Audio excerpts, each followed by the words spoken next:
بسم الله الرحمن الرحيم نحمده ونصلي على رسوله الكريم أما بعد فأعوذ بالله من الشيطان الرجيم بسم الله الرحمن الرحيم وقضى ربك ألا تعبدوا إلا إياه وبالوالدين إحسانا إما يبلغن عندك الكبر أحدهما أو كلاهما فلا تقل لهما أف ولا تنهرهما وقل لهما قولا كريما واخفض لهما جناح الذل من الرحمة وقل رب ارحمهما كما ربياني صغيرا صدق الله العظيم. قال النبي صلى الله عليه وسلم من أدرك والديه عند الكبر أحدهما أو كلاهما ثم لم يدخل الجنة. قال النبي صلى الله عليه وسلم رضا الرب في رضا الوالد وسخط الرب في سخط الوالد او كما قال علیہ الصلوۃ والسلام. اے ضیا ماں باپ کے سائے کی ناقدری نہ کر، اے ضیا ماں باپ کے سائے کی ناقدری نہ کر، دھوپ کاٹے گی بہت جب یہ شجر کٹ جائے گا. میرے محترم بزرگوں اور دوستوں، اگر آج کے اس پرفتن دور میں ہم دنیا میں ایک طائرانہ نظر ڈالیں تو یوں محسوس ہوتا ہے کہ ہر طرف سے، ہر سمت سے اپنے اپنے حقوق کے مطالبے کی صدا سنائی دیتی ہے. ہر ایک کو دوسرے سے شکایت ہے، ہر طرف ظلم و ستم کا دور دورہ نظر آتا ہے، ہر ایک دوسرے کے حق کو مارتا ہوا نظر آتا ہے، ہر ایک کو دوسرے سے شکایت ہے. رعایا کو حکومت سے شکایت، حکومت کو رعایا سے شکایت، آقا و مالک کو غلام سے شکایت، غلام و نوکر کو آقا و مالک سے شکایت، والدین کو اولاد سے شکایت، اولاد کو والدین سے شکایت. کوئی پڑوسی کا حق ادا کرنے کے لیے تیار نہیں، کوئی اولاد والدین کے حقوق ادا کرنے کے لیے تیار نہیں. ہم اس ماں پر ظلم و زیادتی کی پہاڑ توڑتے ہیں، ان کی عزت و احترام کو پامال کیا جا رہا ہے. جس ماں نے 9 ماہ تک اپنے پیٹ میں بچوں کو پالا، جس ماں نے 2.5 سال تک دودھ پلایا، جس ماں نے بچے کی خاطر ہر مصیبت کو برداشت کیا، ہر پریشانی کو برداشت کیا، جس ماں نے اب بچے کی پریشانی کو اپنی پریشانی سمجھا، کیا والدین کے حقوق یہی ہیں کہ ان کی عزت و احترام کو پامال کیا جائے؟ کیا والدین کے حقوق یہی ہیں کہ ان کے ساتھ گھناؤنی حرکتیں کی جائیں؟ کیا والدین کے حقوق یہی ہیں کہ ان کے ساتھ ناپاک حرکتیں کی جائیں؟ ہرگز نہیں، ہرگز نہیں، یہ والدین کے حقوق نہیں. یاد رکھیں، اگر کوئی شخص اپنے والدین کے ساتھ گھناؤنی اور ناپاک حرکتیں کرتا ہے تو وہ اپنا ٹھکانہ جہنم میں بنا لے. یہ میں نہیں کہہ رہا، حدیث شریف میں موجود ہے. حضرت ابو امامہ رضی اللہ عنہ سے مروی ہے کہ ایک شخص آیا، یا رسول اللہ ما حق الوالدین، والدین کے حقوق کیا ہیں؟ تو آپ نے ارشاد فرمایا ہما جنتک و نارک، وہی تیری جنت ہے، وہی تیری جہنم. حدیث شریف میں غور کریں تو پتہ چلتا ہے کہ والدین کے حقوق کیا ہیں.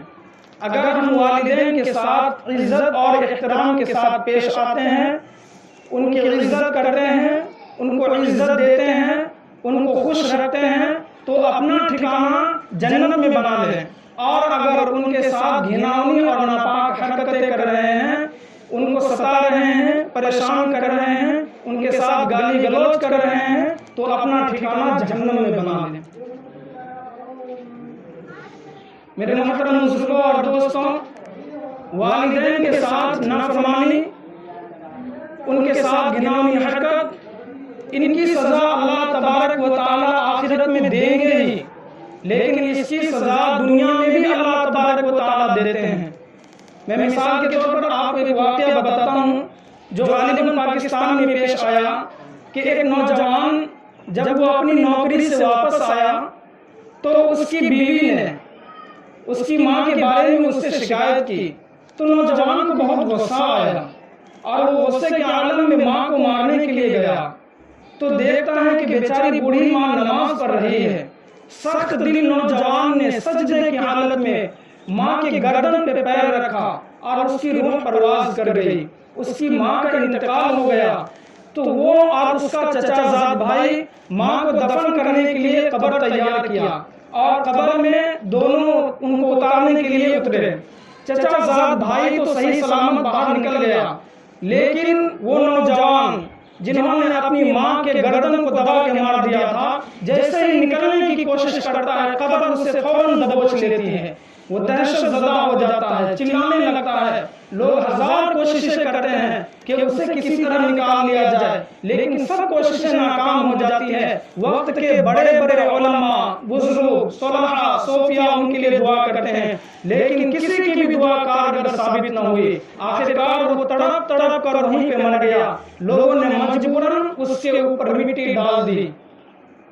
جب یہ خبر اس کی بیوی کو معلوم چلی تو بیوی نے کہا کہ سارا قصور تو میرا ہی تھا کہ میں نے ہی ماں کے خلاف اس کے پاس زہر اگلا تھا۔ پھر سارا واقعہ بیان کیا۔ تو آدمی کے پاس سب کچھ ہے مگر ایک تنہا آدمیت ہی نہیں۔ ابھی میں نے خطبے میں سورہ بنی اسرائیل کی آیت تلاوت کی تھی، وَقَضَىٰ رَبُّكَ أَلَّا تَعْبُدُوا، اور آپ کے رب نے یہ فیصلہ کیا، آپ کا رب یہ آپ کو حکم دیتا ہے، حکم دے دیا، وَقَضَىٰ رَبُّكَ أَلَّا تَعْبُدُوا، کہ تم کسی کی عبادت مت کرو، إِلَّا إِيَّاهُ، کہ تم اسی کی عبادت کرو، اس خالق السماوات والارض اور پالنہار کی بندگی اور فرما برداری کرو۔ اور آگے ارشاد فرمایا وبالوالدین احسانا، اور اپنے والدین کے ساتھ حسن سلوک سے پیش آؤ، اچھے برتاؤ سے پیش آؤ۔ اسی پہ بس نہیں کیا، اس کے آگے اور ارشاد فرمایا اما یبلغن عندک الکبر احدهما او کلاهما فلا تقل لهما اف ولا تنهرهما وقل لهما قولا کریما، کہ اگر تمہارے والدین میں سے کوئی ایک یا دونوں بڑھاپے کی عمر کو پہنچ جائے تو انہیں اف تک مت کہنا، انہیں اف تک مت کہنا، ولا تنہرہما، اور ان کو نہ جھڑکنا، وقل لہما قولا کریما، اور ان سے ایک دم نرمی عاجزی کے ساتھ پیش آنا، ان سے نرم گفتگو کرنا، نرم لہجہ بنا کے گفتگو کرنا، خوش اخلاقی سے ان کے ساتھ پیش آنا۔ اور آگے پھر کہنا وَقُلْ رَبِّ ارْحَمْهُمَا كَمَا رَبَّيَانِي صَغِيرًا، اور اے میرے رب ان دونوں پر رحم فرمائیے جیسا کہ انہوں نے بچپن میں مجھے پالا ہے۔ ایک مرتبہ رسول پاک صلی اللہ علیہ وسلم نے ارشاد فرمایا اس شخص کی ناک خاک آلود ہو جائے، وہ شخص برباد ہو جائے، اس شخص کی ناک خاک آلود ہو جائے، اس شخص کی ناک خاک آلود ہو جائے۔ صحابہ کرام تڑپ گئے، یا رسول اللہ کس کی ناک خاک آلود ہو جائے؟ تو آپ نے ارشاد فرمایا من ادرک والدیہ عند الکبر احدہما او کلاہما ثم لم يدخل الجنہ، کہ اس شخص کی ناک خاک آلود ہو جائے جس نے اپنے والدین میں سے کسی ایک کو یا دونوں کو بڑھاپے کی عمر میں پایا اور پھر ان کی خدمت کر کے اپنے آپ کو جنت کا مستحق نہ بنایا، اس کی ناک خاک آلود ہو، وہ برباد ہو جائے، وہ تباہ ہو جائے۔ یاد رکھیں والدین کی خدمت کرنا فرض ہے، فرض ہے، یہ ثابت ہے رب کائنات کے کلام سے، یہ محسن کائنات صلی اللہ علیہ وسلم کے کلام سے ثابت ہے، یہ صحابہ کرام کے اقوال سے ثابت ہے، یہ ائمہ کرام کے اقوال سے ثابت ہے۔ میرے محترم بزرگوں اور نوجوانوں، اگر جس اولاد سے والدین ناراض ہیں تو رب کائنات بھی اس سے ناراض رہتے ہیں۔ میں حوالے کے ساتھ بتاتا ہوں، ترمذی شریف جلد ثانی صفحہ 12 پر حضرت عبداللہ ابن عمر رضی اللہ عنہما کی روایت موجود ہے۔ وہ فرماتے ہیں کہ شہنشاہ بطحہ صلی اللہ علیہ وسلم نے ارشاد فرمایا رضا الرب فی رضا الوالد وسخط الرب فی سخط الوالد، کہ اللہ تعالیٰ کی رضامندی باپ کے رضامندی میں ہے، والد کے رضامندی میں ہے، جس کا باپ راضی اس سے اللہ راضی، اور اللہ تعالیٰ کی ناراضگی باپ کے ناراضگی میں ہے، جس کا باپ ناراض اللہ تعالیٰ بھی اس سے ناراض۔ جس اولاد سے ماں باپ خوش ہیں رب کائنات بھی اس سے راضی، محسن کائنات بھی اس سے راضی، صحابہ کرام بھی اس سے راضی، ذرہ کائنات بھی اس سے راضی، جنت بھی اس سے راضی، حور بھی اس سے راضی، فرشتے بھی اس سے راضی، صحابہ بھی اس سے راضی۔ اور جس اولاد سے ماں باپ ناراض ہیں خدا کی بھی اس پر لعنت،